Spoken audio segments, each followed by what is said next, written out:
Enfreindre une loi, c'est outrepasser son droit. Lorsque nous enfreignons la propriété de quelqu'un, nous enfreignons les limites physiques qu'il a établies. De la même manière, nous enfreignons la loi morale de Dieu ou les droits d'autres personnes. Éphésiens 2:1 montre à quel point il est grave de transgresser les commandements de Dieu. Vous étiez morts par vos offenses et par vos péchés. Les mots transgression et péché peuvent être utilisés de manière interchangeable et il est possible que Paul utilise les deux termes ici pour mettre l'accent sur le sujet ou pour faire référence à toutes sortes de péchés. Il se peut aussi que l'idée d'Éphésiens 2:1 soit que bien que tous soient coupables du péché hérité d'Adam, Romains 5:12, nous sommes également coupables d'infractions individuelles à la loi de Dieu. Quelle que soit notre interprétation, l'Écriture dit que nous sommes tous des transgresseurs.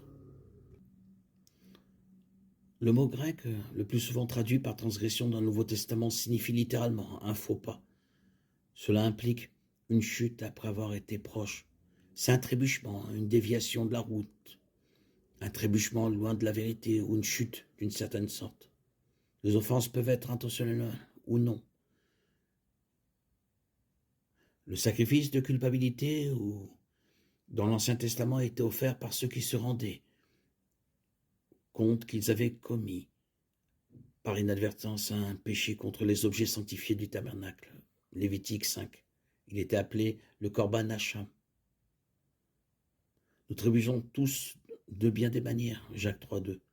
Nous commettons tous des offenses. Un mari peut offenser sa femme en la traitant durement, l'amenant à s'éloigner. Colossiens 3:19. Un ami peut offenser un autre ami en brisant une confiance ou en trahissant une confidence. Proverbe 18:19.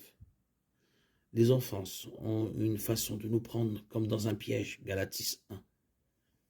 Jésus nous a enseigné comment gérer les offenses et les fautes dans Matthieu 18, 15, 17.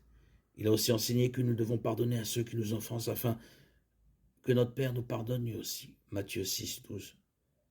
Nous avons tous péché contre Dieu parce que nous sommes tous pécheurs. Romains 3, 23. Dieu a affiché ses panneaux, défense de pénétrer, et nous avons violé ses limites.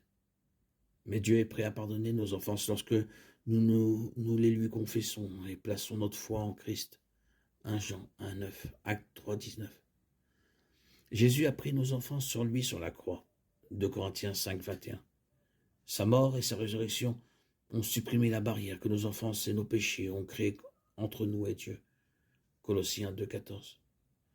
Lorsque nous nous repentons de nos péchés et recevons Christ par la foi, son sang annule nos offenses et Dieu nous déclare justes.